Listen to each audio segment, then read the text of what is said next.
नाज़रीन आदाब, मैं मुदस्सिर अहमद इनकलाब न्यूज़ की ख़ास पेशकश के साथ आपके सामने पेश हुआ हूँ। नाज़रीन, आज का जो हमारा टॉपिक है वो वक्फ़ ऐड को लेकर है। हालांकि गुज़िश्ता कई एपिसोड में हमने वक्फ़ को लेकर मुख्तलिफ नज़रियात और मुख्तलिफ अफकार आपके सामने पेश किए हैं, लेकिन आज का जो टॉपिक है वो बहुत ही संजीदा है। हालांकि इस मामले को लेकर जो हम बात करने जा रहे हैं, इस मामले को लेकर बहुत सारे लोग खफा भी हो सकते हैं, लेकिन इनके खफा होने से हमें कोई परवाह नहीं, क्योंकि जो ज़रूरत इस वक्त मुसलमानों को है उसी ज़रूरत के मुताबिक हम बात करने की कोशिश कर रहे हैं।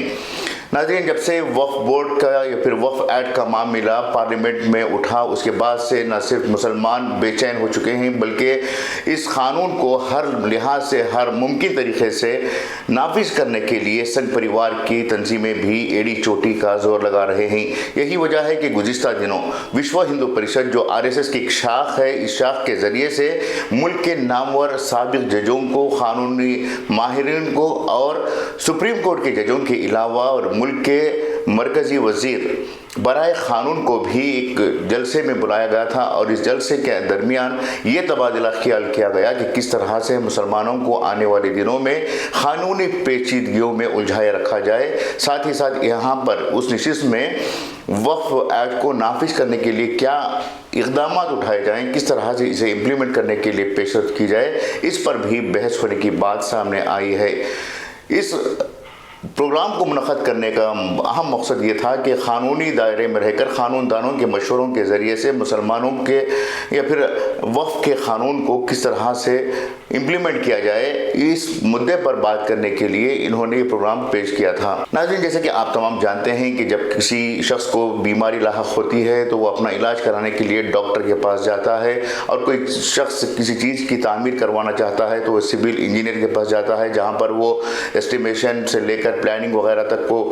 करवाने के बाद इंजीनियर के ज़रिए से तामीराती काम अंजाम देता है। इसी तरह से कोई शख्स अगर अपने कपड़े सिलवाना चाहता है तो वो दर्जी के पास जाता है, और कोई शख्स तालीम हासिल करना चाहता है तो वो टीचर से रुजू कर सकता है। इसी तरह से जब मामला कोई क़ानूनी मामले का आता है तो उस मामले को सुलझाने के लिए क़ानूनदानों की खिदमत लेना बेहद ज़रूरी है। क़ानून के ताल्लुक़ से जो लोग इल्म रखते हैं, क़ानून को जो जानते हैं, जिन्होंने क़ानून के दायरे में रहकर बहुत सारे काम किए हैं, उनकी खिदमत लेना ज़रूरी है।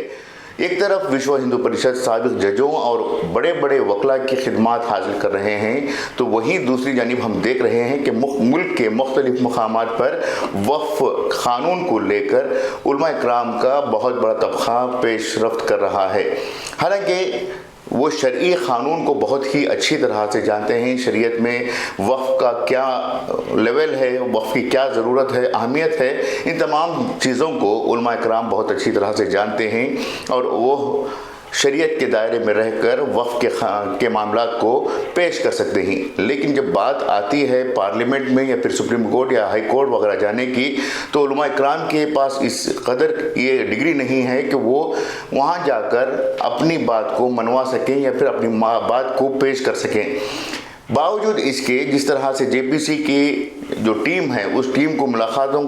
के लिए जो लोग आगे बढ़ रहे हैं, उन लोगों में हम अक्सर देख रहे हैं कि वहाँ पर क़ानूनदान या फिर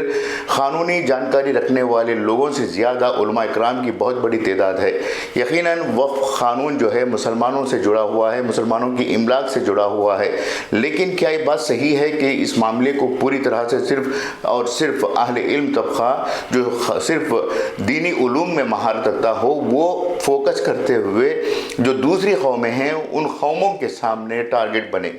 ज़रूरत तो इस बात की थी कि जिस तरह से विश्व हिंदू परिषद ने साबिक़ जजों और बड़े बड़े वकला को बुलाकर तबादला ख्याल किया था, इसी तरह से जो मुल्क के मुख्तलिफ़ इलाक़ों में मुसलमानों के साबिक़ जज हैं या फिर वकला हैं या फिर मुसलमानों से मुत्तफ़िक़ रहने वाले सेक्युलर मिजाज के क़ानूनदान हैं, उन क़ानूनदानों की खिदमत हासिल करते हुए इस काम को बेहतर तरीके से अंजाम दे सकते। लेकिन यहाँ पर इस तरह का कोई भी मामला देखा नहीं जा रहा है। हर जगह जो है सिर्फ और सिर्फ उलमा की जानिब से वक्फ बोर्ड के अवेयरनेस की तरफ से, वक्फ एक्ट के अवेयरनेस की तरफ से, वक्फ इमला के अवेयरनेस की तरफ से प्रोग्राम मुनक़द किए जा रहे हैं। यकीनन आप लोग बहुत अच्छी तरह से वक्फ के बारे में शरीयत के दायरे में रहकर बात कर सकते हैं, लेकिन जो कानूनी पेचीदगियाँ हैं, जो ड्रॉबैक्स है, जो पॉजिटिव पॉइंट्स हैं, उन तमाम चीज़ों को पेश करने के लिए पार्लियामेंट में हो या फिर अदालतों में हो, इसके लिए एक बड़ी लीगल टीम की ज़रूरत पड़ती है। उस टीम को तैयार करने की ज़रूरत हमारे जो अहले इल्म तबक़ा है, जो उलमा हैं, उनकी ज़िम्मेदारी है। अगर उलमा या फिर जो हमारी समाजी व मिली और दीनी तंजीमें हैं, वो तंजीमें क़ानूनदानों को या फिर एक्सपर्ट्स को लेकर आगे बढ़ते हैं तो इससे बहुत बड़ा काम हो सकता है। हमारी बातें जो वक्फ को के ताल्लुक़ से अवेयरनेस लाने की हैं, वो मुसलमानों तक ठीक हैं, लेकिन जब बात अदालतों या फिर पार्लियामेंट की आती है, इसके लिए एक्सपर्ट्स की ओपिनियन लेना और एक्सपर्ट्स का सपोर्ट लेना बेहद ज़रूरी बन जाता है। हम ये नहीं कह रहे हैं कि जेपीसी से हमारे उलमा इकराम बात ना करें, बल्कि जेपीसी से बात करने के लिए एक ऐसी टीम भी तैयार की जाए जो वक्फ क़ानून को सही तरीके से पेश करे। जिस तरह से विश्व हिंदू परिषद ने एक बाकायदा ऑर्गेनाइज सिस्टम में साबिक जजों को बुलाकर बिठाया और ये बात उनके जहनों में पहुंचाने की कोशिश की कि किस तरह से आने वाले दिनों में मुसलमानों को क़ानूनी उलझनों में फंसाया जाए, जिस तरह से इन्होंने इस प्रोग्राम किया है, उसी तरह के प्रोग्राम्स अगर मुसलमान भी करते हैं, जिसमें सीनियर सियासतदान हों, सीनियर जजेस हों और सीनियर वकला हों, इस तरह के अगर एक टीम बनाकर काम किया जाता है तो इससे बहुत बड़ा फ़ायदा पहुंच सकता है। वक्फ इमला को बचाने की, वक्फ क़ानून को बचाने की सबकी ज़िम्मेदारी है, लेकिन इस ज़िम्मेदारी को सही टेक्निकल लेवल में ले जाकर अगर अंजाम दिया जाता है तो इससे बहुत बड़ा काम हो सकता है। वरना जिस तरह से बाबरी मस्जिद का मामला मुसलमानों के हाथ से निकल गया, 3 तलाक़ का मामला मुसलमानों के हाथ से निकल गया, इसी तरह से मुख्तलिफ़ मामलात में मुसलमान अदालतों में नाकाम हुए हैं, उसी तरह से आने वाले दिनों में वक्फ क़ानून को लेकर भी मुसलमान नुकसान उठा सकते हैं। उम्मीद के जो दानिश्वर हजरात हैं या फिर तंजीमों के ज़िम्मेदार हैं, वो इस बात को समझेंगे और आने वाले दिनों में क़ानूनदानों की खिदमत हासिल करते हुए वक्फ एक्ट को बचाने के लिए पेशरफ करेंगे।